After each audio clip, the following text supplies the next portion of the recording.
¿Qué tal? ¿Cómo están? Buenas noches. 21 en punto, 27 grados la temperatura en Asunción. Gracias por la preferencia de todos los martes. Varios temas para compartir esta noche. La exportación de cocaína a Paraguay se ha convertido en un país donde se acopia la cocaína y se envía a los países europeos. Y nosotros le estamos haciendo seguimiento a este tema de qué sirven que se compren los escáneres anunciados por la Dirección Nacional de Aduanas cuando que las personas que manejan o que están al frente de esa institución son corruptas. No servirá absolutamente de nada. Pero a esto hay que agregarle que los datos que nos proporcionaron indican que en realidad no se van a adquirir la totalidad de los escáneres o todavía falta mucho tiempo para que eso llegue a nuestro país. Y mientras tanto, hemos visto que en los 2 o 3 años en realidad, para ser más precisos, cómo se fueron dando las incautaciones o la caída de cargamentos de cocaína, no precisamente en Paraguay, sino en el exterior. Y esto tiene una explicación y tiene una consecuencia. Hay un guiño por parte del gobierno de Mario Abdo Benítez hacia ese sector, hacia la estructura que maneja el narcotráfico. Esto es muy preocupante. Nosotros tenemos un informe en relación a este tema que describe minuciosamente cuál es la realidad en torno a la compra de los famosos escáneres por parte de la Dirección Nacional de Aduanas. Veamos. Exportación de cocaína, solo 2 escáneres para controlar los 35 puertos. De momento solamente 2 escáneres están funcionando en el país, pese a que la promesa del gobierno es cerrar este año con 10 a 11 aparatos tecnológicos para controlar las cargas que salen de los puertos. El director de aduanas, Julio Fernández, miente al decir que ya compró 7 escáneres, cuando en su mayoría son donaciones y otros aún siguen en un eterno proceso de licitación. En Paraguay existen 35 puertos instalados en distintos puntos del territorio nacional. Sin embargo, en la actualidad, solamente hay 2 escáneres en funcionamiento para controlar las cargas. Llamativamente, el gobierno dilata la compra y puesta en marcha de más dispositivos de control, mientras crece la exportación de drogas al extranjero, siendo el último caso el detectado en Uruguay, donde se incautó una carga de carne paraguaya que estaba contaminada con cocaína. Según el director de aduanas, Julio Fernández, a fin de año se espera cerrar con 10 escáneres instalados. En una entrevista concedida a Radio Universo, la autoridad expuso que ya van 7 los comprados durante su administración. ¿Pero en qué quedó la licitación de compra de escáneres? Nosotros tenemos en este momento ya 8 comprados y en total, 7 comprados y a ver un poquito, déjame pensar. 4 están viniendo de Estados Unidos en este momento, salieron de México recién, lamentablemente se demoró de vuelta. Eso es donación, ¿verdad? Eso es donación, sí. Nosotros compramos uno con fondos locales, que se llama el Canon Sofía, repotenciamos 3 que eran ya obsoletos.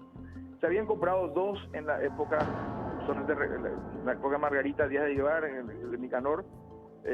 Durante el fruto de eso se compraron 2, esos estaban obsoletos. Después en el siguiente gobierno, el anterior gobierno se compró 1 y ahí teníamos 3. Esos 3 ya están obsoletos. Lo que hicimos fue repotenciar.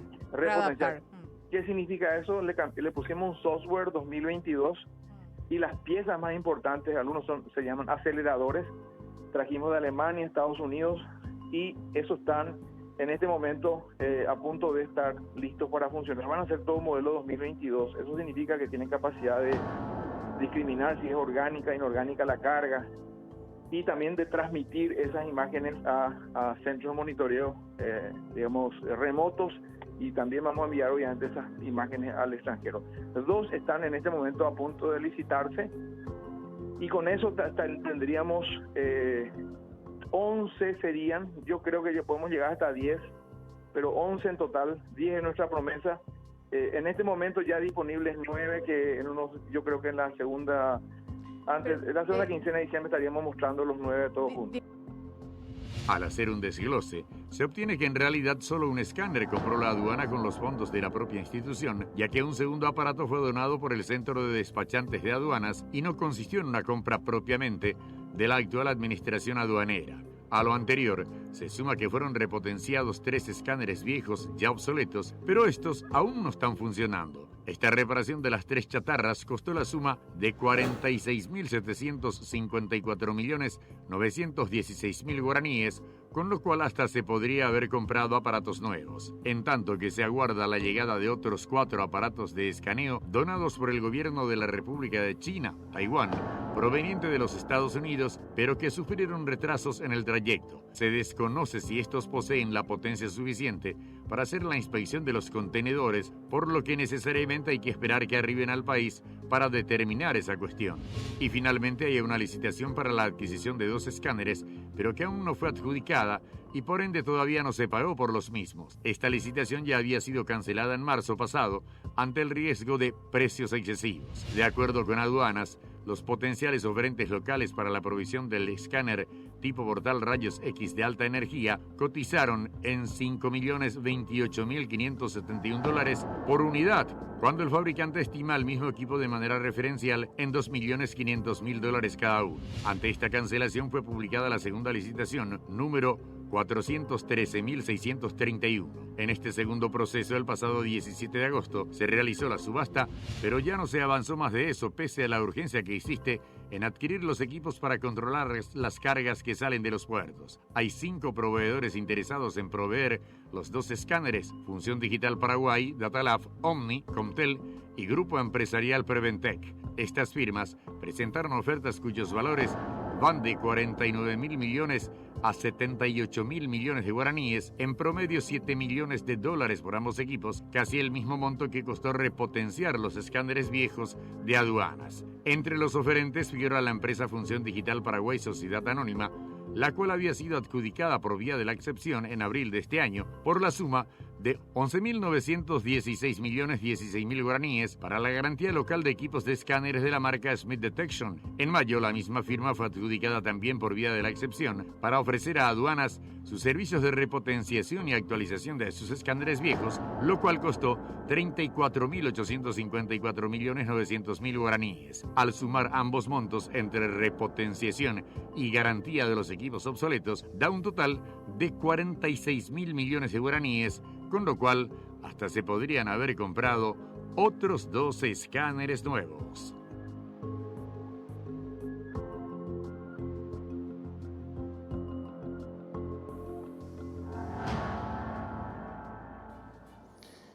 Sobre este tema está Gustavo Leite, ex ministro de Industria y Comercio. ¿Qué tal, Gustavo? ¿Cómo estás? Hola Jorge, saludo a la teleaudiencia, disculpas que estoy en Ciudad del Este, estoy en campaña, pero ¿cómo me puedo negar a hablar con ustedes? Gracias Gustavo, candidato, también precandidato al Senado, eso hay que decirlo. Gustavo, esto que estábamos viendo en este informe, vos siempre me decís, yo ya no me sorprendo de absolutamente nada, perdón que te diga lo mismo, voy a cambiar, no sé cómo te planteo, pero no sé si llegaste a escuchar los números que se manejan por un lado para el mantenimiento de esos equipos obsoletos, esos escáneres que se compraron en la época de Margarita, y ya la propuesta formal oficial que un grupo de empresarios le llevó al presidente de la República hace 3 años. Incluso el grupo de empresarios le propuso al presidente cómo se iba a financiar. Y ahora estamos en la recta final del mandato de Mario Abdo Benítez y todavía estamos dilatando la compra de los escáneres. Mientras tanto, ya sabemos todos los días, porque hoy de vuelta aparece otro cargamento de cocaína Made in Paraguay, entre comillas, que cae en Bélgica. Siento que hay un montón de cosas unidas aquí. En primer lugar, un desinterés del gobierno.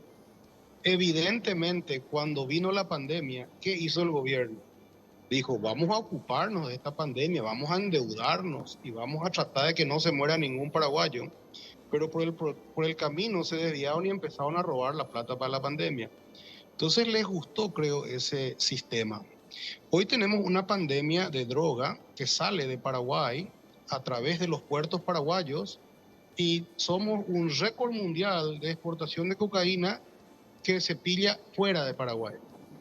Entonces, yo siento que a veces el sentido común tiene que primar.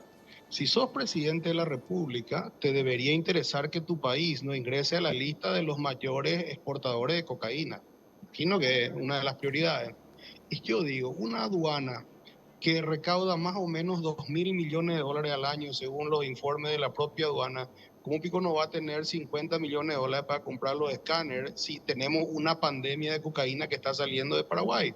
Entonces, el desinterés ahora se une al interés de comprar escáneres sobrefacturados, porque les gustó ese mambo en el tema de la pandemia. Compraron todo sobrefacturado y la gente igual se murió. Entonces, para mí esto se arregla, Jorge, llamando a los dueños de los puertos, diciéndoles: queremos que ustedes traigan un escáner de tal y tal característica. Va a ser una condición sine qua non para operar los puertos y están autorizados a cobrar un fee de, no sé, X, $100 por contenedor hasta que recuperen sus plata y después cero. Es falta de voluntad política y total falta de inteligencia, que es lo que caracteriza a esta administración. Y acá vale esta pregunta: ¿es una falta de voluntad política o a propósito miramos para otro lado y dilatamos todo esto mientras se va fortaleciendo y creciendo los músculos de esta estructura del narcotráfico que se ha consolidado en los últimos 3 años con este modus operandi de contaminar los contenedores donde van productos nacionales?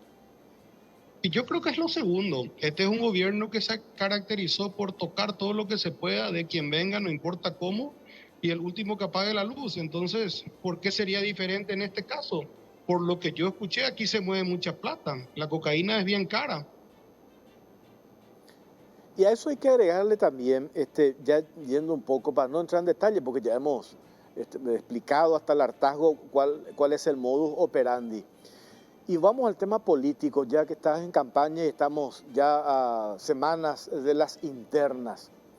Cuando escuchamos a un Abdo Benítez decir: no va a ganar Santiago Peña, ni aunque votes con los 10 dedos, le dice a un periodista, no va a ganar Santiago Peña.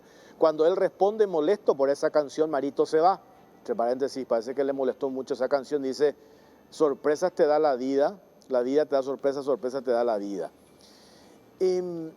Hay una cuestión allí detrás, un discurso, como me decía ayer Silvio Beto Velar, un frenesí de locura, o hay algo que nosotros no sabemos que esta gente se trae entre manos y que precisamente no va a recurrir al juego limpio, inclusive también teniendo por un lado a disposición toda la estructura o el aparato estatal, recursos públicos y también recursos provenientes de esta industria, entre comillas, que se ha consolidado, Gustavo?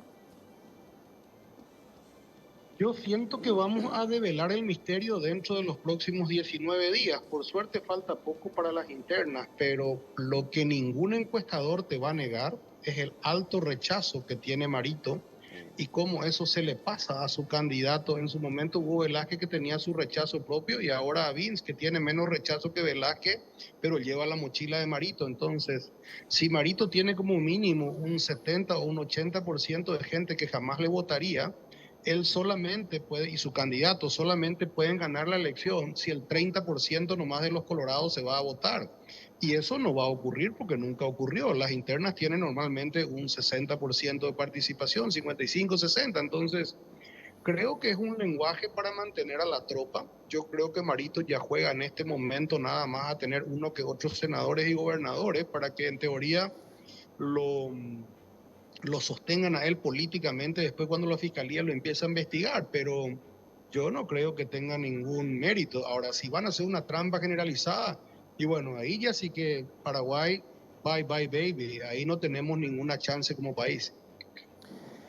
Volviendo otra vez al tema, pero hilando con la cuestión política, estas denuncias, estas publicaciones que también la hacen los medios considerados oficialistas, porque no se puede tapar la realidad cuando medios internacionales destacan la caída de la incautación de cargamentos de cocaína cuyo puerto de origen fue Paraguay o Asunción. El rol de la oposición. Hoy veía unos posteos en redes sociales de los considerados voceros de la oposición, por ejemplo, un activista muy cercano al candidato de la Concertación, Efraín Alegre, muy cercano, mostrando números comparativos de las incautaciones de cocaína, gobierno de Lugo, gobierno de Cartes y gobierno de Mario Abdo Benítez, señalando que en este gobierno se dio la mayor cantidad de incautaciones. Y ahí hay dos cuestiones. esas incautaciones, ¿dónde se dieron? No se dieron precisamente en Paraguay, sino se dieron en el extranjero. Pero lo otro, la oposición haciéndole el guiño a Mario Abdo Benítez en un tema que liquida la imagen país. Liquida la imagen país y lo que me decía el otro día el presidente de la Unión Industrial Paraguaya, el ingeniero Enrique Duarte, la preocupación para el sector industrial, Gustavo, vos que estuviste en el Ministerio de Industria, lo que significa la conquista de mercados internacionales y que hoy estén todos expuestos a esta contaminación que se puede dar de sus productos enviados a Europa. Y claro que no es buena imagen para Paraguay. Evidentemente encima de contenedores que iban a Rusia, creo que los rusos son re jodidos para joderte después con el tema de que vamos a bajar el precio, es riesgoso, vamos a retener el pago, vamos a dar un montón de vueltas, le damos la excusa, pero lo que vos decís es cierto, este es el gobierno que más cocaína hizo caer. Solo que nos hizo caer en Paraguay, hizo caer en la vergüenza internacional en puertos extraños a Paraguay. O sea, este es el gobierno que más cocaína dejó salir legalmente de Paraguay. Pero, Jorge, yo vuelvo a decirte mi frase famosa, no me sorprende nada, y si me permitís contarte lo que yo siento luego de recorrer mucho la región oriental, porque no he tenido tiempo de ir al Chaco en esta campaña. Existe una tremenda desilusión de la gente con este gobierno. Hay un bolsillo nandí espectacular. Nunca, me dice la gente, nunca estuvimos tan secos como ahora. Y hay una esperanza de que alguien venga a poner orden porque nadie está a cargo. Esto que vos estás contando es el resultado de que nadie está a cargo. Los ministros están todos haciendo campaña. El presidente de la República nunca lo se ocupó, salvo para darle una licitación a un amigo. Entonces tenemos ese problema que felizmente se va a solucionar el 18 de diciembre y estimo yo que ahí vamos a tener que los colorados que no comulgamos con esta administración dar la cara por nuestro partido, porque la oposición está feliz. Si vos me dijeras, ¿qué es lo que más quiere la oposición? Es lo que está haciendo Marito. Marito nos tirotea a nosotros, que somos los colorados, que somos el cambio de verdad, por lo menos contra esta administración somos el cambio, porque somos contraste, y van a esperar el momento de decir, los colorados, el gobierno colorado, fue el gobierno que más drogas sacó de Paraguay y se incautó. Entonces van a usar al revés esos números que ahora están usando, porque lo más cómodo para la oposición es que los colorados nos matemos entre nosotros. Y lo otro, este escenario que se está dando, que me parece que tiene relación, o por lo menos esa es la lectura y no sé si puede llegar a coincidir. A ver, anoche, hasta las 10 de la noche, 22 horas, estaban los integrantes del Consejo de la Magistratura con el proceso de selección para armar la terna para la Fiscalía General del Estado. Arrancaron a las 8 de la mañana, se fueron hasta las 10 de la noche, algo que nunca pasó. Y algunos dirán, son patriotas los miembros del Consejo porque quieren ya entregar lo más rápido posible, hacer su trabajo, que en realidad no es así. Ellos quieren entregar antes de las internas del 18 de diciembre, esa terna le entregan al presidente de la República, el presidente elige uno, envía al Congreso. Y hoy me decían que en el Congreso quienes están por el recutú o por ir a otro periodo legislativo, están para recibir cualquier cosa, necesitan recursos para el día D. Y por eso incluso también hoy se da esta campaña de adelantar la vacancia en la Corte Suprema de Justicia. Este señor Frete se tiene que ir nomás luego en marzo, pero hoy están en la campaña de adelantar la vacancia para utilizar como moneda de cambio. Le dan a Marito, su fiscal general del Estado, y él le da a un sector de la oposición un ministro en la Corte Suprema de Justicia. Y acá viene esa conexión de lo que estamos hablando con el tema del narcotráfico. ¿Cuál es la única institución que hoy no pueden controlar y la que está dando señales de lucha para desmoronar ese esquema del narcotráfico? Es el Ministerio Público, la única institución que todavía hoy no tienen el control. ¿Tiene algo que ver también estos hechos, Consejo de la Magistratura, la premura por tener la terna antes del 18, acelerar esta vacancia en la Corte Suprema de Justicia? Yo no digo que no tenga que irse o no Fretes, lo que digo es que ¿por qué la premura porque la premura no es con la intención de depurar el Poder Judicial o liquidar la podredumbre del Poder Judicial, sino utilizar esa vacancia como una herramienta de negociación, Gustavo. Y yo siento que si ladra, tiene pelo, tiene 4 patas y mueve la cola, tiene que ser perro. Entonces coincido plenamente contigo. Pero tenemos que entender que este gobierno tiene sus huellas en la pared de la escena del crimen. Donde vos levantes un poquito la alfombra, vas a encontrar alguna irregularidad rayando la lesión de confianza.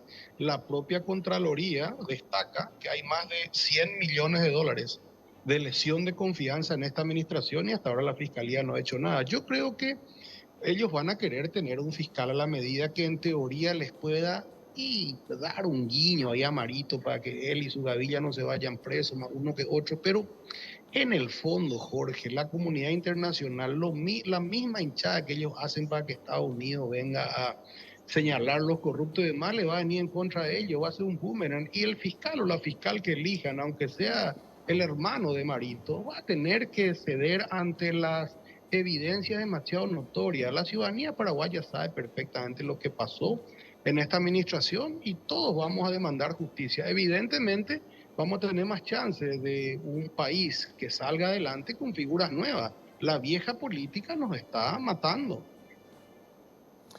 Ustedes que están en plena campaña, en general los políticos y en particular te pregunto, vos que estás en el movimiento Nor Colorado, vemos estas encuestas, un fenómeno particular, entre paréntesis, que veo que se da desde el, no sé, desde el 92 para adelante, de que todos los encuestadores te muestran una sola fotografía, o anteriormente había diferencia, por eso el descreimiento hacia las encuestas, ¿verdad? Porque ¿cómo puede ser que te digan que la encuesta, la famosa frase que es la fotografía del momento, una te decía negro, la otra te decía blanco? Sin embargo, hoy todas las encuestas pintan un solo color. Y algunos medios de comunicación dicen, nosotros no publicamos encuestas porque las encuestas están muy desprestigiadas. En realidad no publican las encuestas porque no le favorecen a su candidato. Pero esa es otra cuestión. Esa percepción que tienen ustedes, esa diferencia entre Santiago Peña, candidato de Honor Colorado, versus Arnoldo Dims, el candidato oficialista, que se mantiene en un promedio del 20%, prácticamente en todas las encuestas. El oficialismo dice, nosotros tenemos nuestras propias encuestas, nunca dicen que están ganando, sino que nos estamos acercando. Yo no sé cuándo van a acercarse, pues en 2 semanas son las internas. Pero ¿no hay una sensación por parte de ustedes, los de Honor Colorado, como que están tranquilos en el sentido de tener esos números de esas encuestas y por otro lado mirar el desgobierno de Mario Abdo Benítez? Dicen, oh, por favor, dudo mucho que le puedan seguir votando a este mismo equipo, a esta misma gavilla, con todo lo que han hecho en los últimos 4 años. Y déjame hacer algunas cuantas disquisiciones. La primera es que yo fui ofrecido, a mí me ofrecieron participar en encuestas para el Senado. Es imposible medir la intención de voto de 90 senadores. Entonces, las encuestas hoy te llaman y te dicen, por tanto, te metemos en el grupo de los que va a ser medido.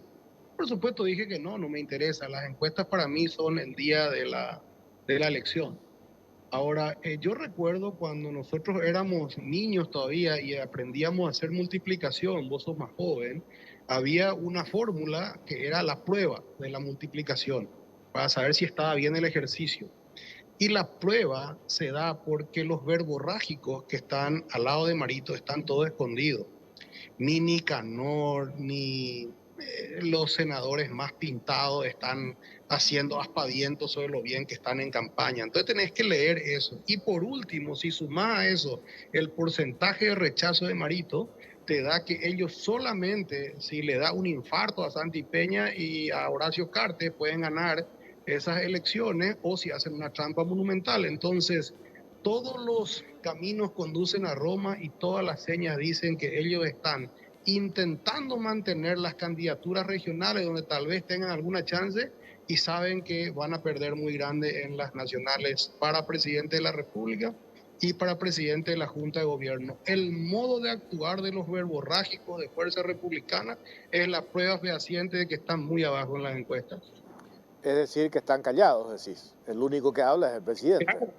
No solamente están callados, están pidiendo pista por debajo para amigarnos todos, pues vamos a tener que amigarnos todos a partir del 19. Y vos que estás ahora, decís, en Alto Paraná, ese contacto, más allá del fanatismo natural que pueda darse en esta etapa de las campañas electorales, en ese recorrido que haces con la gente, ¿cuál es la percepción? Eso que decís, lo del bolsillo, la plata no alcanza, no hay... Marito, me dijo un empresario, Marito mató la frontera, se bajó el pantalón ante Bolsonaro y nos acogotó a todos. Los únicos que ganan plata son los que siguen haciendo trampa. Esa es la percepción del empresario. La percepción de Juan Pueblo es, por favor, que se vaya este tipo, necesitamos que funcione la economía. Y la percepción de algunos empresarios, y aquí voy a hacer un chivo de campaña, es que el concepto de Leite de cortar un presupuesto de 14.500 millones de dólares que no tenga plata para los remedios, no tenga plata para la alimentación escolar, es la visión correcta de cómo cambiar la política. Y la percepción del sector maquilador e industrial es que están por morir de la burocracia y del coimódromo que le impone esta administración y piden a gritos, otra vez voy a hacer chivo para mi campaña, la ley que propongo de ponerles plazos administrativos máximos a todos los procesos en la República del Paraguay. Entonces, este gobierno no solamente le mató al pueblo en el sentido figurado de su bolsillo, sino que le acogota a los empresarios que quieren trabajar. Entonces, todo mal. Por eso te digo, las señales son de que en todos los estamentos la gente pide a grito lo que a Marito le molesta, que es la canción Marito se va. Gustavo Leite, gracias por tu tiempo, muy amable. Gracias, Jorge. Saludo a la teleaudiencia. Hasta luego, Gustavo Leite, precandidato al Senado, exministro de Industria y Comercio. A la vuelta de la pausa, tenemos un informe que tiene que ver con una institución, exposición en un museo de esta institución que va a costar un poco más de 1.400 millones de guaraníes y hay indicios de irregularidades en este proceso. A la vuelta de la pausa, ya venimos.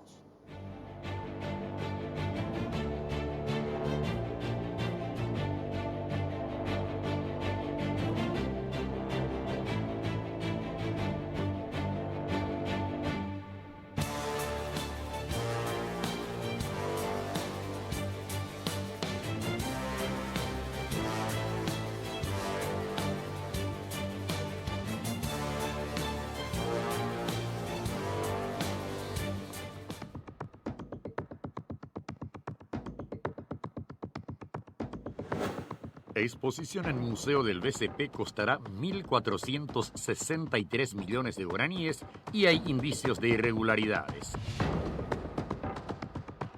El Banco Central del Paraguay, BCP, llevó a cabo la licitación número 413.940 para la contratación de equipamiento y sala mapping del Museo del BCP. Este es el segundo llamado, ya que el anterior fue declarado desierto por el convocante. En esta segunda oportunidad, la institución pública adjudicó a la empresa Enio Aníbal Varela Verón por un valor total de 1.463.035.000 guaraníes, bajo la figura de dos ítems: una unidad de equipamiento de exposiciones museográficas con un precio unitario de 1.040.750.000 guaraníes y una unidad de sala mapping con un precio unitario de 422.280.000 guaraníes. A este llamado también se presentó un segundo interesado, el consorcio Museo BCP, integrado por las empresas Emprendimientos del Sur y Mancán Group SRL. Llamativamente, este consorcio no fue adjudicado pese a que presentó la oferta más baja, consistente en 1.150 millones de guaraníes, es decir, 313.035.000 guaraníes menos que la oferta de Enio Varela. En 3 ocasiones, el consorcio realizó protestas ante contrataciones públicas ante los supuestos direccionamientos que se hacían en el pliego de bases y condiciones de este llamado a favor de la empresa que finalmente resultó adjudicada. Según los antecedentes del caso, en una primera protesta, el oferente consorciado reclamó ante Contrataciones que el Banco Central colocó en el pliego como requisito excluyente que todos los interesados en participar presenten un profesional museólogo y que éste tenga la autorización para ser curador de la Fundación Imaguaré. En ese sentido, la firma protestante consultó con dicha fundación y ésta respondió por nota que solamente había designado a un curador, la museóloga Alejandra Peña. Coincidentemente, esta profesional se había presentado en el equipo de Ennio Varela al llamado del BCP. Otro dato dado por la fundación fue que ya había comunicado esa designación exclusiva al Banco Central en julio pasado. Ante esta situación, la convocante tuvo que modificar el pliego. Pero eso no fue el único punto llamativo, atendiendo que otra condición restrictiva colocada en el llamado fue que el profesional en iluminación cuente con posgrado, siendo que solo uno lo posee en el país. También este requisito fue eliminado a instancias de la Dirección Nacional de Contrataciones Públicas. Pese a las modificaciones, de igual manera fue adjudicada a la empresa de Ennio Varela. La otra competidora presentó otra protesta ante esta situación, ya que fue descalificada por no presentar el certificado de capacitación en el cálculo y diseño de iluminación de interiores. Sin embargo, la misma aseguró que el profesional propuesto para hacer el trabajo de iluminación es un ingeniero electricista de la Facultad Politécnica, donde cursó la materia de cálculo de iluminación. Otro motivo de la descalificación fue que el consorcio, según el comité evaluador, no cumplió con los trabajos previos realizados por el profesional encargado de los paneles didácticos, quien debía anexar tipos de letras corpóreas, perfil de figuras, estructura, diseño, iluminaciones apropiadas, sonidos, sensores, etc. No obstante, según la protesta de este consorcio, se permitió a la otra empresa presentar trabajos como un simple ploteado y un mural hecho con tapitas. Ante las aparentes irregularidades de direccionamiento hacia la adjudicada, el consorcio decidió denunciar el 23 de noviembre pasado a las autoridades del Banco Central del Paraguay ante la Secretaría Nacional Anticorrupción por abierto favoritismo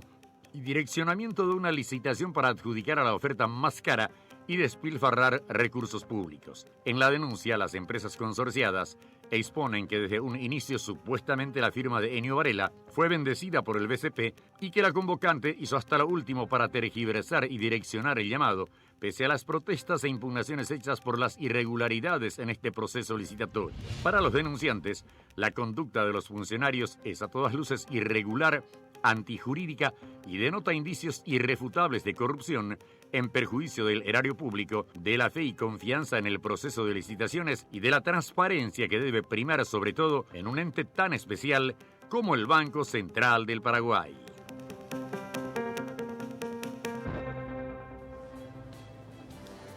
La IdeaPad D330 combina perfectamente el rendimiento de una portátil con la libertad de una tablet repleta de funciones y aún así de pequeño tamaño, rápida y un procesamiento fluido. Cuenta con cámaras y una batería que dura prácticamente todo el día. Además también podés escribir directamente sobre 2 en 1, extraíble o simplemente con su teclado. Tenés lo mejor de Windows y Office, podrás arrancar rápido y mantener la concentración sin preocuparte de que tu notebook no pueda con tanta información. Lenovo IdeaPad D330, donde una portátil se fusiona con una tablet. Encontrarla en las mejores tiendas del país. Lenovo representa y distribuye Celex S.A. Atención a todas las personas que están coleccionando los autitos Shell. ¿Te falta algún modelo? ¿Te falta la batería? Bueno, ahora vas a poder tener la colección completa. Shell sortea 300 cajas, edición limitada, con los 4 modelos de la colección, más 3 modelos exclusivos y 2 baterías. 7 autitos en total, con todo incluido, para que te consagres como un verdadero coleccionista. Y lo mejor es que participan todas tus cargas de combustible Shell. Todas las cargas. Ingresá tu factura en www.shell.com.py, participa y llévate la colección completa de Shell. Shell, el emblema preferido de los paraguayos. Farmacia Vicente Escabone, más de 87 años de trayectoria, a tu servicio. La más amplia línea de medicamentos, perfumería, cosmética, cuidado personal, juguetes y mucho más. La atención personalizada y el asesoramiento que buscas está en Farmacia Vicente Escabone las 24 horas. Llámanos al 418-5000 o por WhatsApp 0974-18-5000. Está el doctor Carlos Becker, representante legal del consorcio Museo BCP. ¿Qué tal, doctor? ¿Cómo estás? Buenas noches. Muy buenas noches, querido Jorge, a toda tu teleaudiencia. Placer estar con ustedes. Bueno, doctor, ustedes ya agotaron esta instancia. Sé que recurrieron ante la Dirección Nacional de Contrataciones Públicas, al Ministerio Anticorrupción, ¿Tuvieron retorno de esto? ¿Esto ya es un hecho consumado en favor de esta empresa para el Museo del Banco Central del Paraguay, con todas las evidencias de un aparente direccionamiento de ese proceso licitatorio? No es un hecho consumado, puesto que el consorcio que represento ha recurrido ante contrataciones públicas ante la impugnación a la adjudicación de la firma de Genio Varela. Sin embargo, un proceso que suele tardar en contrataciones. Adicionalmente, el informe que ustedes pasaron decía, bueno, había indicios de irregularidades y de corrupción. Realmente no hay indicios de irregularidades. Las irregularidades son objetivas y verificables. Los indicios son de que esas irregularidades se dieron, digamos, en función de otro tipo de contraprestaciones por parte del potencial del oferente, digamos, ubicado. Las irregularidades son tanto de fondo como de forma, y eso fue lo que ameritó la impugnación de la adjudicación, que estamos seguros de que vamos a salir victoriosos porque, como le dije en el informe de evaluación, no cumplió ni siquiera pasos, digamos, básicos en el proceso para poder adjudicar a la firma, ¿verdad? Entonces, en paralelo, hicimos la denuncia correspondiente entonces la Secretaría Anticorrupción para que eventualmente pueda determinar otro tipo de conductas por parte de los funcionarios que suscribieron, digamos, ese informe de evaluación y que fueron, digamos, promotores, digamos, de un proceso totalmente viciado desde el inicio. Muy bien, hablaba el informe bastante completo que pasaron, de que esto ya se dio en julio del 2022, cuando se lanza el primer proceso licitatorio para la construcción de un museo pequeño del Banco Central, a raíz de un convenio que tiene el Banco Central con la Fundación Imaguaré, a través de la cual la Fundación le otorgaba, digamos, ciertas obras de arte que debían exponerse con los debidos cuidados en este futuro museo. En esa primera licitación, ya en julio, hubo un museo oferente que es el que hizo el pliego, que es el Varela, y por cuestiones, digamos, de efectos sustanciales, no se pudo adjudicar, digamos, debería. Y en la siguiente licitación, nuevamente, con los mismos términos de referencia, vuelve a presentarse el mismo oferente. Para esa segunda licitación, nosotros, la firma, digamos, que represento, el consorcio que represento, armó un equipo de museólogos de primer nivel, de técnicos de primer nivel, ingenieros en iluminación con experiencia ya en armaje de museos, electricistas y otros. Y fuimos identificando, digamos, elementos burdos, absurdos, vergonzosos, inclusive para una institución tan prestigiosa como el SP. Como decía el informe, al poner, por ejemplo, como requisito obligatorio que todos los potenciales oferentes consigan o propongan una museóloga que sea autorizada por la Fundación Imaguaré para ser curadora, siendo que había solamente una y jugaba en el equipo de Genio, el de potencial oferente. Y eso ya lo sabía el Banco Central del Paraguay. En junio, un mes antes de la propia fundación, había comunicado al banco que era la única curadora y que no había posibilidad de asignar otra. Entonces, teniendo esa información, los funcionarios del área de patrimonio lo incluyen igual como un requisito obligatorio, sabiendo que hay solamente una persona que puede cumplir. Entonces, de ahí en adelante, todo se dio en un marco de regularidades, lo que hizo que nosotros protestemos como consorcio, se ganan en dos instancias, en dos protestas en simultáneo, y ellos tienen que reformular el pliego de así condiciones, y de igual manera, reformulando el pliego de así condiciones a instancias de contrataciones públicas, nosotros tuvimos la oferta más barata, y así y todo, 300 millones de guaraníes más barata, eso es muchísima plata, y así todo, digamos, inventaron, digamos, argucias para dejarnos afuera. Entonces, eso fue, digamos, la gota que colmó el vaso. En todo momento nosotros, o sea, el consorcio que represento se mostró muy abierto, porque entendemos que las altas autoridades del banco en ningún momento, digamos, tuvieron conocimiento acabado de la regularidad de este proceso. Entonces nos mostramos abiertos a mostrar, a indicar que esto estaba viciado. Pero esta adjudicación totalmente irregular, con un informe de evaluación totalmente irregular, hizo que el informe, digamos, nos hace ver la paciencia y tengamos que acudir o que activar los resortes legales que nos amparan, ¿no? ¿Cuál es, por último, el plazo que tienen ustedes? Acá no sé si eso está en el pliego de bases y condiciones. Hay una premura por parte de la institución convocante en definir, en montar ya este museo, o hay un tiempo determinado donde se tiene que sustanciar esto que ustedes están reclamando. Hay un tiempo indeterminado de sustanciación de las impugnaciones a las adjudicaciones. Sin embargo, el área técnica, digamos, de patrimonio se mostró bastante proactiva para firmar contratos y realizar el desembolso en este proceso.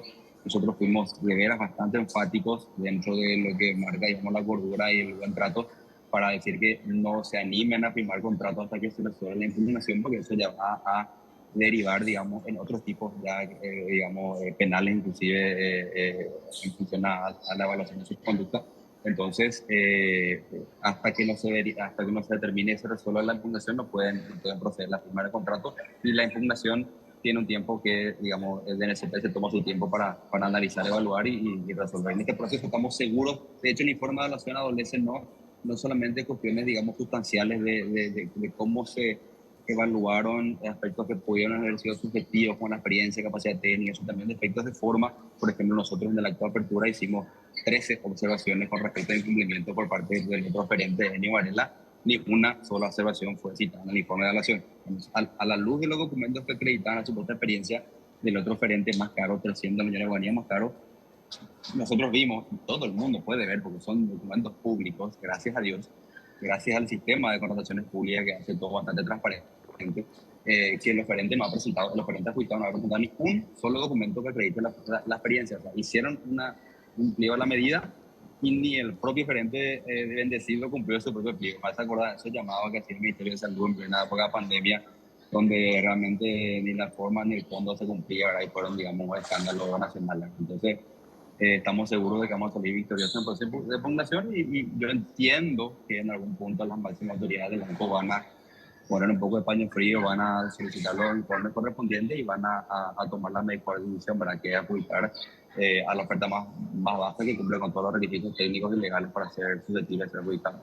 Carlos Becker, doctor, gracias por tu tiempo, muy amable. Un placer, Jorge, a toda la audiencia.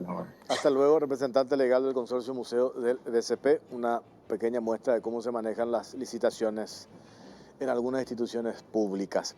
Hacemos una pausa. A la vuelta, IPS, hay más de 30 medicamentos con stock crítico para el asegurado. Y lo otro, esto que tiene que ver con cuáles son las alternativas que eventualmente el nuevo gobierno tiene que plantear para encontrar una solución a la crisis en la que está actualmente el Instituto de Previsión Social. Pausa, venimos enseguida.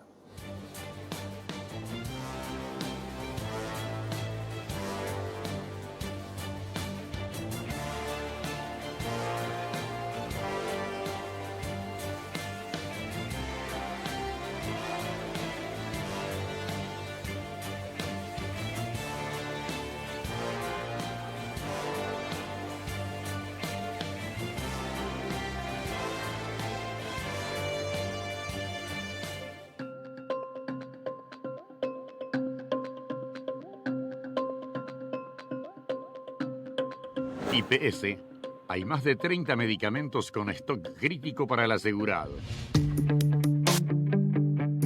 La previsional lleva adelante un llamado a licitación para la provisión de medicamentos con stock crítico, mientras las farmacéuticas amenazan con no proveer más hasta tanto se regularice la millonaria deuda que tiene la institución con sus proveedoras. La convocatoria es para la adjudicación de 31 fármacos e insumos por un valor estimado de 123.094.847.400 guaraníes, adjudicarse por lotes con abastecimiento simultáneo. 2 o más proveedores pueden ser adjudicados para un mismo ítem y en formato de contrato abierto, sin cantidades exactas a proveer, sino más bien montos mínimos y máximos de los productos requeridos. En la lista de los lotes requeridos por la previsional, bajo el rótulo de medicamentos que están con stock crítico para el asegurado, figura el ácido acetil salicílico, conocido como aspirina, en cantidades mínimas de 10.550.000 y máximas de 21.100.000 unidades en 4 ítems respectivamente. También el IPS requiere la provisión urgente de entre 3.000 a 6.000 ampollas del inyectable ácido soledrónico en 2 ítems: el jarabe Ambroxol, la amoxicilina más sulbactán, los antigripales, la aspariginasa y la bupicabaína, con epinefrina y sinepinefrina son otros de los remedios que están escaseando en la institución. La lista de los medicamentos sigue con el pedido de carbamazepina jarabe con un máximo total de 12.600 frascos, clorexidina 46.200 frascos, dextrometroforfano 430.000 frascos, efedrina sulfato 67.000 ampollas, enalapril 322.400 ampollas, filgrastim 126.000 ampollas y jeringas precargadas, fluconazol 108.000 sachets, furomecida 1.578.000 ampollas y gamma globulina humana antitetánica 3.400 unidades, glicerofosfato, ácido hialurónico, ibuprofeno, isotretoína, lágrimas artificiales, colirio, laxante, levofloxacina, paracetamol, potasio oral, propinoxato más clonicinato de lisina, propofol, antibiótico bactericida, rifampicina y sulfato ferroso completan el catálogo de los medicamentos que la previsional requiere ante el stock crítico de los mismos. De acuerdo con el llamado publicado en el portal de contrataciones públicas, las empresas interesadas en la provisión de algunos de los fármacos mencionados tienen tiempo hasta el viernes 2 de diciembre para entregar sus ofertas. Justamente ese fin de semana vencerá el plazo de 10 días que dieron la semana pasada a los proveedores de medicamentos e insumos al Seguro Social para que regularice la millonaria deuda que asciende a 258 millones de dólares, de los cuales 212 millones corresponden a medicamentos y equipamientos quirúrgicos. Como medida desesperada y ante la presión del abismo, el Congreso aprobó el proyecto que autoriza al IPS a contraer préstamos para cubrir las deudas con las farmacéuticas. La iniciativa, impulsada por el diputado colorado Arnaldo Samaniego, fue calificada como un plan para rapiñar los fondos jubilatorios de los asegurados de la previsional.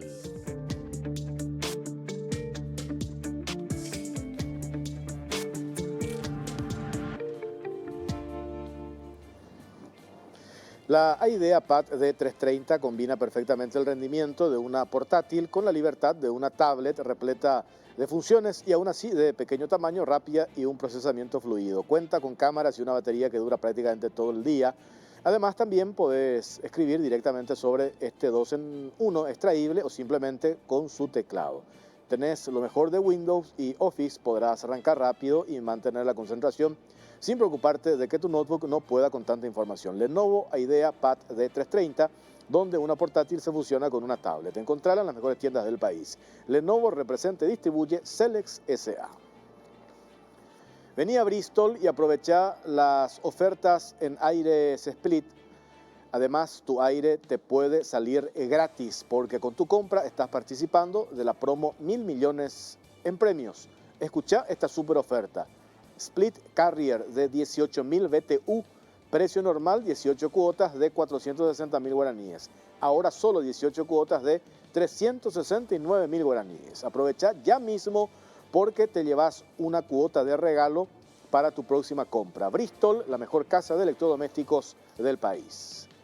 Farmacia Vicente Escabone, cada vez más cerca tuyo. Contamos con 70 sucursales en todo el país. Ofrecemos la mejor atención y el asesoramiento profesional que los 87 años en el mercado nos permiten ofrecer. Llámanos al 021-418-5000 o por WhatsApp 0974-18-5000. Farmacia Vicente Escabone. Está con nosotros Luis Ávila, secretario de CIFARMA, la Cámara de la Industria Química Farmacéutica de Paraguay. ¿Qué tal, Luis? ¿Cómo estás? ¿Qué tal, Jorge? Un saludo para vos y para toda la audiencia. Bueno, a ver por dónde empezamos. Por lo último, promulgó el presidente este préstamo al IPS para saldar la deuda. En teoría, esto ya está cerrado, ¿verdad? ¿Qué más? Sí, ahora resta que el IPS establezca los mecanismos, tiene que someter al Consejo, el Consejo tiene que volver a aprobar, eso va después a una licitación para llamar a un pool de bancos para cubrir el monto que se va a establecer, que básicamente es tomar toda la deuda que hoy tiene el IPS y hacer un préstamo a largo plazo distinto del que hoy estaban haciendo. Hoy el IPS todos los meses está destinando casi 65.000 millones de guaraníes para pagar las cuotas de préstamo de corto plazo que tiene y con eso no le da para el día a día, por decir de alguna manera. Con este préstamo de largo plazo ellos van a utilizar el 5% de ese monto, con lo cual le va a quedar mucha caja para hacerse cargo del día a día, digamos, de los medicamentos que va comprando. Como bien decía recién la nota, hay varios llamados que están en curso, así que creemos que es una parte de las muchas reformas que el IPS requiere hoy. Cuando se insiste, y yo me pongo en ese lugar por una razón lógica, ¿verdad? Somos aportantes del IPS, fondos jubilatorios. El domingo pasado tuvimos un debate también sobre este tema. Estaba el senador Rasmussen, estaba un representante de uno de los gremios, no de CIFARMA, pero otro, de otra cámara. ¿Qué se va a poner como garantía, Luis? ¿Qué el IPS va a poner como garantía para que hoy un banco decida prestarte esa cantidad de dinero? Justamente los ingresos, hay que tener en cuenta que los ingresos del IPS ya se normalizaron a partir del mes de octubre. O sea, los ingresos genuinos que hoy tiene el IPS van a ser destinados para cubrir. O sea, acá es sencillo. Recién te dice, 65.000 millones por mes utiliza para pagar sus préstamos hoy. Entonces, ¿qué es lo que IPS dice? En vez de pagar esos 65.000 millones por mes, hoy voy a pagar solamente 5.000 de todo lo que me ingresa, por ponerte un número, y es la misma manera de calzar lo que era a corto plazo, ahora a largo plazo. Los ingresos de IPS en este momento son ya los normales de prepandemia y la estabilidad que tiene o el ente como tal y la calificación dentro del sistema de riesgo bancario es altísima. O sea, no hay dudas de que IPS tiene capacidad porque ya se ha estabilizado financieramente dentro de sus ingresos. Aún así, nosotros creemos que hay 5 puntos muy importantes que tenemos que trabajar para blindar toda esta primera operación en los próximos 10 meses, que es lo que nos pusimos como objetivo, ¿verdad? Son 5 puntos que hacen parte de este paquete. Nosotros no hemos trabajado solamente para obtener el préstamo, sino que desde un comienzo hemos hablado con el presidente del IPS y con los consejeros sobre 5 puntos que hay que trabajar. Ustedes manejan perfectamente esto porque se sentaron a hablar, a buscar alternativas, opciones. ¿Por qué? Porque hay una realidad lacerante. Nos estamos quedando acá sin stock de medicamentos, incluso muy importantes, considerados incluso medicamentos vitales, ¿verdad? Y ustedes están empapados en este tema. La duda y que está instalada, ¿verdad? Cuando nos dicen los fondos de salud son deficitarios. Sí. Entonces, te dicen, para terminar nomás, sí, te dicen, son deficitarios. Entonces, vos te vas a pedirle a un banco semejante cantidad de dinero, 250 millones de dólares. ¿Cuál es el banco que te va a dar cuando vos tenés tu fondo deficitario? Donde no estás deficitario, no se puede separar una cosa de la otra, en los fondos jubilatorios. Entonces, ahí saltamos todos. Claro, justamente, por eso te decía, hay 5 puntos sobre los cuales tenemos que trabajar. Se instaló el tema de que lo importante, o sea, lo más lógico hubiera sido que el Estado pague su deuda. El Estado arrastra una deuda de 420, 450 millones de dólares aproximadamente. Esa deuda hay que contabilizar en el Ministerio de Hacienda, hay que conciliar. Eso requiere de un trabajo que nosotros ya hemos solicitado al Ministerio de Hacienda y al IPS trabajar en conjunto. Después tenemos otros 70 millones de dólares, que es la deuda que el Ministerio de Salud arrastra con el IPS por pandemia. Tenemos otros 130 millones de dólares que nacen, por una parte, unos 85 millones de dólares anuales, que el IPS transfiere a SNPP, CENEPA y SINAFOCAL, y tenemos un cuarto punto, o sea, hasta ahí ya tenemos casi 800 millones de dólares. Y tenemos un cuarto punto que creo que tenemos que instalar en la agenda país, que es realmente que el FONARES se haga cargo de las terapias catastróficas, porque son las que desangran tanto al IPS como a las arcas del Ministerio de Salud Pública. O sea, si tomamos todos estos paquetes, estamos hablando de 800 millones de dólares, pero también hay que ser concretos y sinceros, no vamos a pretender que eso se pague de la noche a la mañana. Pero como el préstamo es de largo plazo y si tomamos estos 4 puntos, ese fue siempre el horizonte. O sea, nosotros siempre trabajamos en una medida de contingencia amplia. Ahora, esto requiere, obviamente, Jorge, de una voluntad política. El IPS, aparte de todo lo que te dije, necesita trabajar en este momento en captar, realmente hay solamente 4 de cada 10 asalariados hoy aporta al IPS. Un dato muy interesante porque tenemos que ampliar la base de aportantes al IPS. Y por otro lado, tenemos que tener en cuenta también de que hay que hacer una revisión actuarial del programa de salud y de maternidad. Eso significa una revisión hoy de cuánto es lo que está yendo cuánto es lo que se está aportando y cuánto es lo que el asegurado está recibiendo. O sea, son medidas integrales que tenemos que hacer. De estos 5 puntos de revisión que dijiste, disculpame, me perdí, anoté 3. A ver, Sí. primero que el Estado se da cargo de su deuda. Ahí Sí. abrimos un paréntesis. Sí. El ministro de Hacienda llamó, se dijo, espera un poco, es deuda, tenemos que conciliar, tenemos Así que mismo. revisar. Ustedes hablan de 500 millones de dólares. ¿De dónde sacaron ese número, los 500 millones de dólares? ¿Cuándo fue la última vez que se pagó? No se pagó nunca. Nunca se pagó. Nunca se pagó. Que supuestamente el Estado tenía que ser un aportante clave y por eso se cabalga, por usar un término, por qué el Ejecutivo tiene que designar al presidente del IPS. Así mismo. O sea, entonces, ¿eso qué quiere decir? Vos le estás designando presidente del IPS, el Estado, porque supuestamente vos sos un aportante importante y al final no diste absolutamente nada. Entonces, ¿cuál es el significado? ¿Verdad? Entonces, ¿por qué hoy se daría ese pago? Yo decía, ¿por qué? Porque estamos llegando a una situación de que esto va a explotar. Bueno, enhorabuena, ¿verdad? Pero yo no veo esa pretensión cuando el ministro de Hacienda te dice, espera un poco, ¿dónde está eso? ¿Está presupuestado? ¿Tenemos que conciliar? Hace 70 años nunca se pagó eso. Claro, por eso te decía yo recién que necesitamos la voluntad política. O sea, la ley existe, el aporte debe hacerse, o sea, no se puede objetar a la ley.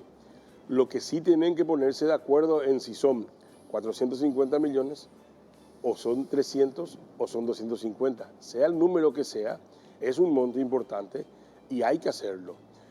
Y tocando puntualmente lo que dijiste recién sobre la designación del presidente, ese es otro de los puntos que nosotros consideramos vital, la gobernanza del IPS. Está en los 5 puntos. Es la gobernanza del IPS porque es, digamos, el problema o el talón de Aquiles que todo el mundo, y con justa razón, siempre objeta.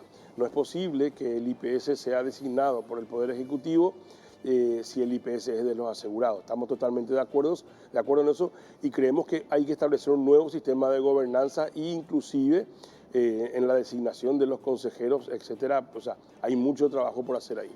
Bueno, de esos 5 puntos, 2 ya dijiste. El Estado pague lo de la gobernanza, estamos de acuerdo.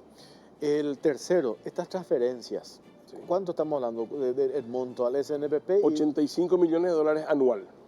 85 millones de dólares anual. Una es SNPP. SNPP, Sinafocal y el CENEPA. Y el CENEPA.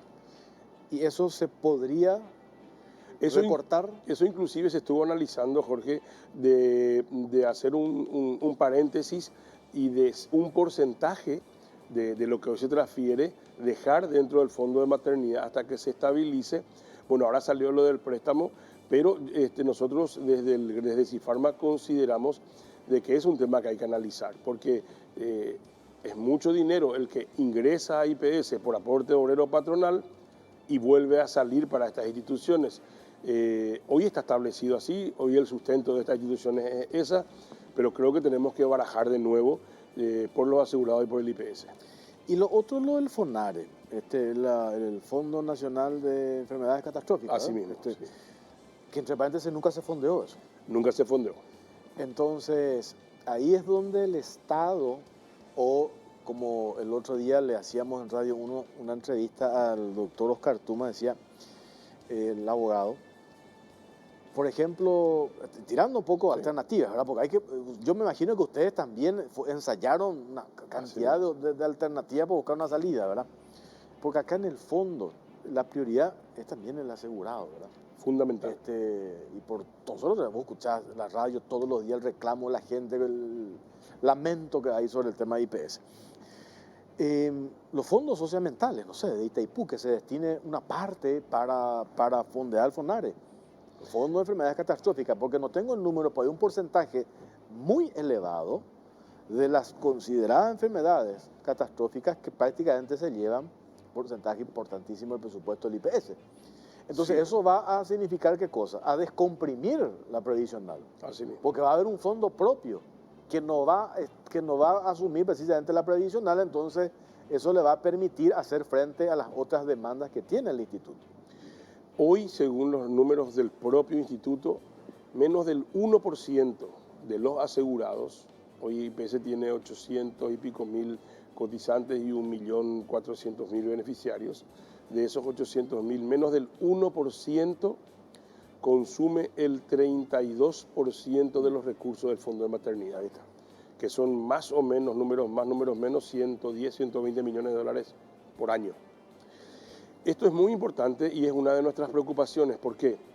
Porque no existe en el mundo una seguridad social que no haya tambaleado por las terapias de enfermedades catastróficas. O sea, le pasó a Colombia, le pasó a Medicare en Estados Unidos, todos han sufrido este impacto. Entonces, teniendo este ejemplo, lo que nosotros planteamos es adelantémonos a ese escenario, veamos la forma realmente de que el FONARE funcione, que sea fondeado y que se pueda remitir a todos los pacientes a través de este sistema y descargar realmente al IPS, porque no hay forma.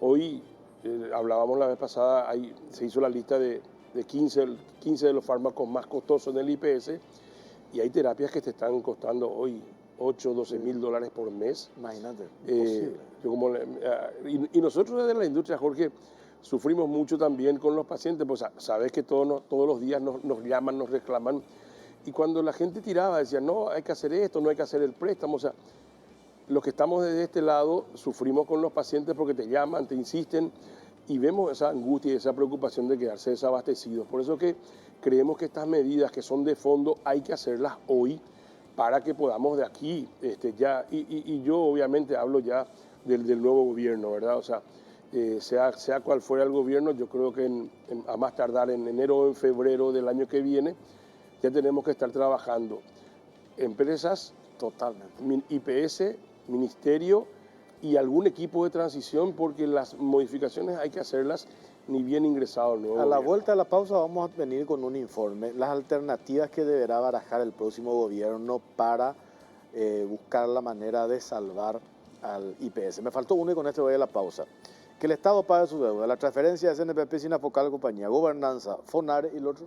La deuda del Ministerio de Salud, que es por pandemia, 70 millones de dólares. Pausa, venimos enseguida.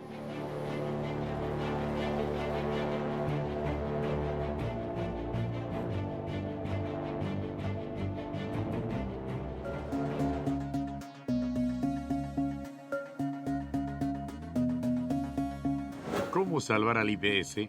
Las alternativas que deberá barajar el próximo gobierno.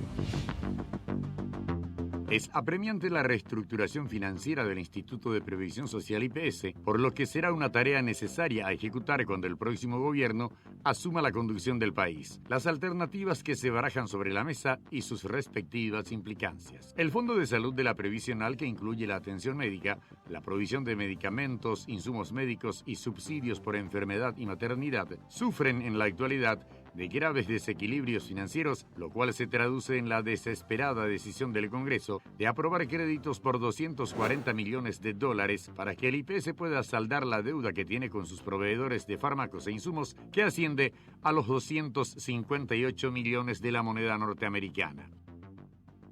Esta situación hace preguntarnos cuáles son las alternativas reales que existen para atajar el desfinanciamiento que tiene el IPS con los fondos de salud. ¿Es el eterno bicicleteo de la deuda la solución al endeudamiento de la previsional?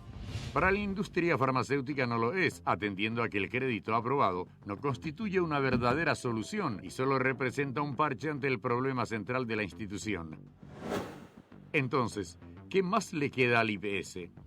Ya en el año 2020, como medida para paliar la crisis financiera en el IPS a raíz del menor aporte obrero patronal a consecuencia de la pandemia de COVID-19, se planteó realizar una operación de fideicomiso con los fondos jubilatorios. Esta propuesta pretendía que la previsional pueda monetizar y saldar sus deudas. Sin embargo, la iniciativa no tuvo el acompañamiento deseado y fue retirado por su proyectista colorado Silvio Ovelar, mientras que actualmente se encuentra cajoneada la propuesta legislativa de la gobernanza del Instituto de Previsión Social, presentada por el senador Stefan Rasmussen. El proyecto plantea modificar la gobernanza del IPS, la forma de elección de los consejeros y que el actual Consejo de Administración pasen a ser un Consejo de Dirección, además pretende que haya unidad de administración y finanzas independiente en cada uno de los fondos que conforman el IPS, de tal manera a asegurarse que no haya un uso cruzado de los fondos de salud y jubilaciones. Sin embargo, una normativa que data de la época de Horacio Cartes habilita al Consejo del IPS a hacer inversiones inmobiliarias en su propio patrimonio en cualquiera de los fondos de la previsional. La Ley 5.655 en cuestión establece que podrá actuar como fideicomitente o beneficiario en negocios fiduciarios con o sin transferencia de dominio de inmuebles hasta un límite equivalente al 40% de las rentas obtenidas por las inversiones y colocaciones financieras correspondientes al ejercicio anterior. Eduardo Aguayo, integrante de la Asociación de Asegurados del IPS, destacó que la previsional es la institución pública con mayor capacidad de sostenimiento financiero y citó que, por ejemplo, el Estado paraguayo tiene una deuda histórica con el IPS de 570 millones de dólares, que el Ministerio de Salud tuvo que haber transferido unos 170 millones de dólares por atenciones que se brindaron a no asegurados durante la pandemia, que existe una deuda de 200.000 millones de guaraníes por las atenciones vía amparo judicial y a todo lo anterior se suma la altísima evasión de las patronales. Por ello,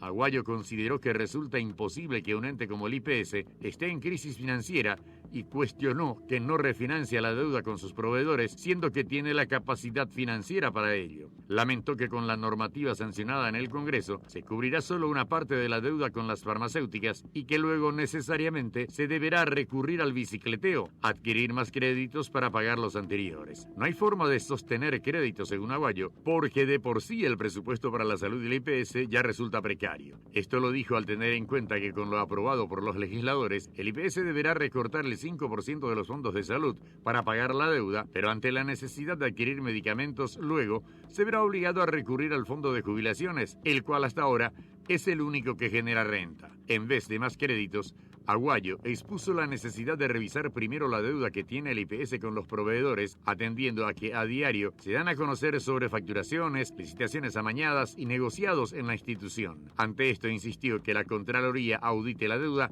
y que recién tras hacer una depuración se pague. Referente al proyecto de la gobernanza del Instituto de Previsión Social, planteado por Rasmussen, Aguayo consideró que esta medida terminará dividiendo al IPS, por un lado la prestación médica y por otro las jubilaciones. Esto será, a su entender, duplicar y hacer más burocrático el manejo de la institución. Si bien reconoció que urge reformar la Carta Orgánica, hay ciertos aspectos que se deben mantener, como por ejemplo el sistema de reparto solidario, para que siga habiendo equidad en las jubilaciones y la atención médica brindada a los asegurados sin distinción del monto aportado. Finalmente resaltó que desde la Asociación de Jubilados ven con buenos ojos el planteamiento de Pedro Alley, exgerente de prestaciones económicas del IPS, quien propone que la previsional se constituya en una banca de segundo piso, similar al BNF, para así poder manejar su propio dinero y no tener que estar obligado a colocar su dinero en la banca privada. Otra cuestión importante es que el IPS reactive su laboratorio y deje de tercerizar la elaboración de medicamentos.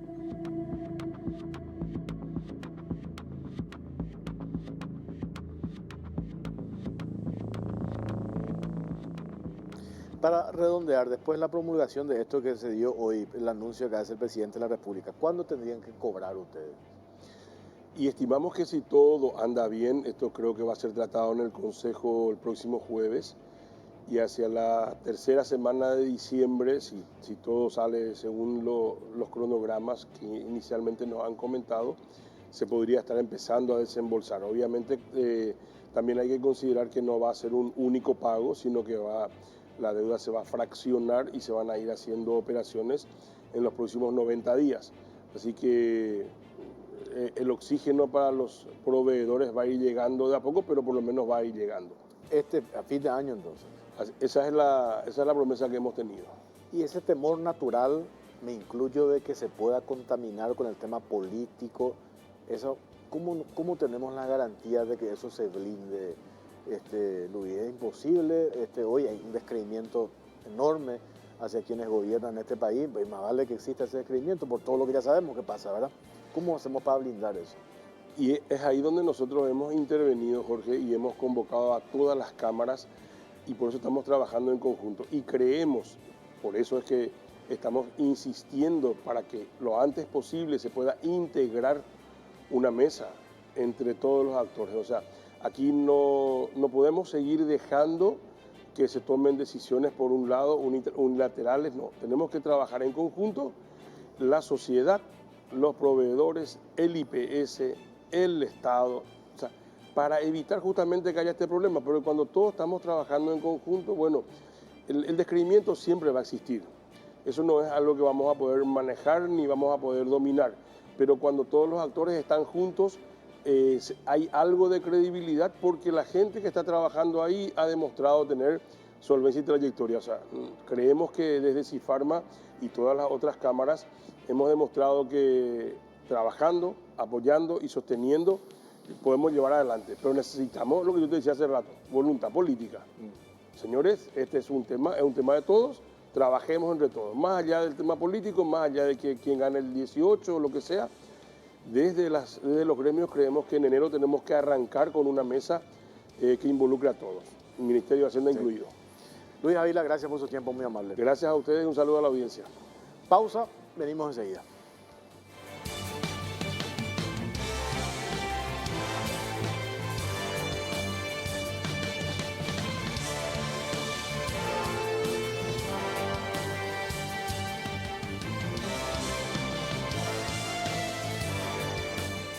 Nos vamos con este pedido de derecho a réplica que nos solicitó un funcionario de la ANDE aludido en el programa anterior y vamos a pasar este material, uso de derecho a réplica del funcionario de la ANDE. Nos vamos con esto. Me acerco acá al canal para poder defender mi derecho a réplica que he solicitado, ¿verdad?, por las denuncias infundadas que han acusado a estas personas condenadas que son funcionarios de alto cargo dentro de la institución. Primeramente, ellos me están acusando de que yo he presentado reposos médicos apócrifos. Ahora, después de 6 años, resulta que yo presenté reposo apócrifo. Sin embargo, nunca denunciaron, no hay denuncia penal, no hay denuncia que han instaurado ante la Fiscalía, que es el órgano que tiene que investigar. Jamás hicieron esos procedimientos. Esto es una burda mentira que ellos están utilizando como para poder mancillar mi imagen, ¿verdad?, y la de mi familia. Y por eso vengo a aclarar esta situación que han acusado y el juzgado ha encontrado elementos suficientes como para poder dar su fallo contra estas personas que me han causado daño irreparable, que sistemáticamente estas personas me están causando, ¿verdad? No es la primera vez que han ocasionado daños irreparables contra mi persona. Los motivos yo desconozco cuál es la intención de esta persona, en especial el que fue ordenador de gasto de la ANDE, que es el ingeniero Víctor Romero Solís, quien ha orquestado toda esta situación, que ha pedido supuestamente por una ausencia injustificada, según ellos, por unos reposos que justamente se refiere a este interno que he presentado, que es el DRH DAP 414-2016, que se ha presentado y solicitado solamente sobre reposo. Sin embargo, ellos fueron más allá, fueron por las ramas y acusaron de ausencia que no se adecua al pedido del interno que se ha solicitado por el Departamento de Acompañamiento del Personal.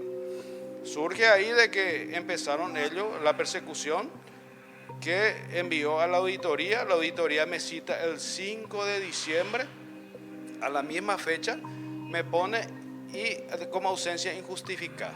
Está en el documento que he exhibido al canal, ¿verdad?, que se puede corroborar esa parte. Después, ellos me han solicitado el sumario administrativo, cuyo juez recayó a la Procuraduría General de la República, que es el abogado Renzo Alejandro Cristaldo Garay. Tomó la intervención, pues se hizo los autos administrativos del sumario. Yo presenté las documentaciones pertinentes a este juez, quien supuestamente se le tomó la directiva de todas estas personas, quien orquestó toda esta situación y cumplió a cabalidad todo lo que le presentó la gente condenada en este momento de la ANDE, ¿verdad? Entonces él aplica una sanción, recomienda la sanción de destitución con 2 años de inhabilitación sin tener las pruebas necesarias. El mismo juez ha acusado de que yo he presentado documentos de certificado apócrifo. Eso es una burda mentira. Sin embargo, a él le obligaba a llevar a la parte judicial para la investigación correspondiente, suspender el sumario y llevar a la parte judicial para poder hacer las investigaciones pertinentes para ese efecto, si yo presenté o no los certificados que ellos acusan, si apócrifo o no. No hicieron ese procedimiento, sin embargo, él acusó, pidió mi destitución con 2 años de inhabilitación, me perjudicó gravemente en ese interín que yo estuve fuera de la ANDE de esos 2 años. Mi padre es una persona, son personas de edad, perdió la vida de mi papá porque él tenía ACV y tenía problema renal. Mi mamá tenía problema de la vista que tenía que operarse quirúrgicamente urgente. Pues al perder un funcionario, el seguro médico pierde también los beneficiarios ese beneficio. Entonces mi papá deambulamos en todos los hospitales públicos que nos perjudicó y me perjudicó a mi mamá. De ahí avanzó más la enfermedad de mi padre, que llegó inclusive a agravarse la parte renal, que llegó al peor desenlace, que falleció mi padre, ¿verdad? En el Hospital Nacional, ya que yo estaba sin recursos y era el único que yo mantenía la casa, quienes dependían de mí. Aparte de mi madre también, que tenía que operarse de la vista, no pudo hacer, ¿verdad? No pudo hacer, se le complicó también hasta que casi perdió un lado la vista, hasta que después de ingresar recién yo pude gestionar los gastos y poder ella realizarse las intervenciones quirúrgicas. Después caí en cesación de pago, que cualquier ciudadano, ¿verdad? Debe y tiene que cumplir sus obligaciones para honrar esa deuda que tiene. No pude cumplir más, caí en cesación de pago a partir del 2017 que fui destituido, y muchas otras cosas más, señorita, que me ocasionaron estas personas.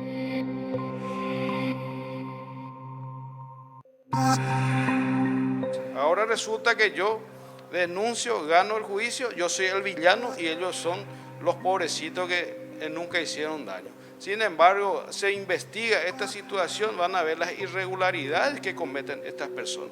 Y no es la primera vez que me están ocasionando todas estas personas el daño irreparable que me han ocasionado. Y todos ellos dicen que son insolventes, pero sin embargo se investiga y ven los salarios de los mismos. El que menos gana 20 millones. ¿Y cómo ellos se van a considerar insolventes, siendo que los condenados son ellos, no la ANDE, subsidiariamente la ANDE? Para eso tienen que pagar ellos por los actos irregulares que han cometido y no la institución. Por esa misma razón yo le denuncié a estas personas para que el Estado no se desangre más por culpa de la irregularidad que cometen estas personas. Ahora resulta que yo hago esta situación y reclamo mi derecho, yo soy el culpable de todo. Y mi imagen ante la ciudadanía, ¿cómo queda? Ahora imagínense ahora hasta qué punto llegan por una situación que el juzgado valoró, investigó y vio y tuvo los elementos necesarios para condenar a estas personas. Está todo en el expediente. La sentencia del juez tiene 194 hojas, señorita. Aparte que acusan de una situación burda,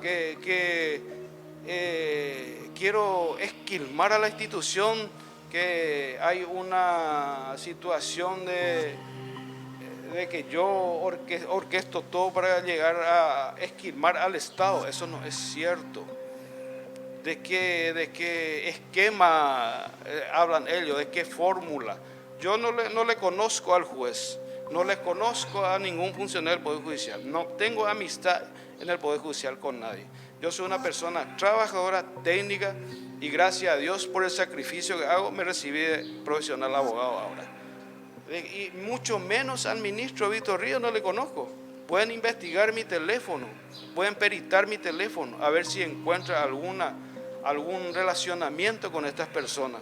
Ellos encontraron, valoraron elementos suficientes como para poder sostener su fallo y culpar y condenarle a esta persona para que el Estado mismo no se ensangre y no suceda más lo que está sucediendo en muchas ocasiones, que siempre el Estado, por el lado de los autos irregulares que cometen estos funcionarios, el Estado tiene que pagar la culpabilidad. Ellos mismos en su escrito pueden ver que yo pasé el documento, dicen que por más que ellos hayan cometido el acto irregular, la institución es el culpable. Eso no es así.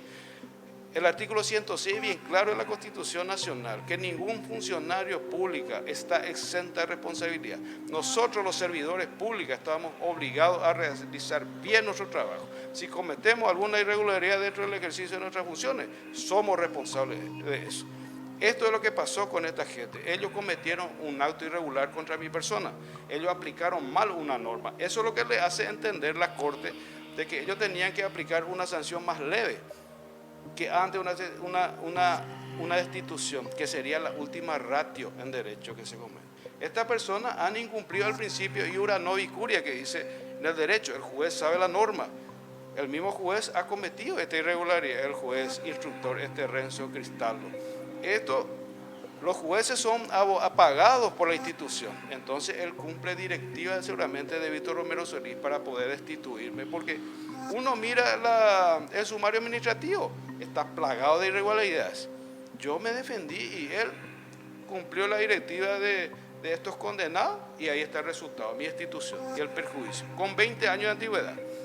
Mi legajo está impecable, nunca tuve una amonestación verbal y escrita en mi legajo, jamás. Entonces son esas situaciones que debían de observar y no observaron, omitieron todo y me perjudicaron. Esa es la situación que vengo y agradezco al canal por darme la oportunidad de venir y de virtuar todas estas acusaciones infundadas que hacen estos condenados. Y lo más doloroso que pasa es que el asesor legal director Nelson Medina venga y hable a nombre de la institución y le nombre al presidente de la ANDE. Y yo, ¿cómo me siento? Transgreden el principio de igualdad. Una institución contra toda la autoridad, un funcionario vulnerable, trabajador. Pues yo soy una persona trabajador, humilde. No voy a poder contra ellos, ¿verdad? Imagínense cómo está ensuciando mi imagen. Por eso vengo a desvirtuar todo lo que ellos están diciendo, de que el juez o el ministro, ¿qué tiene que hacer el ministro ni el juez? Acá el juez valoró todas las pruebas que yo arrimé y salió a la luz y ahí está el resultado del fallo favorable.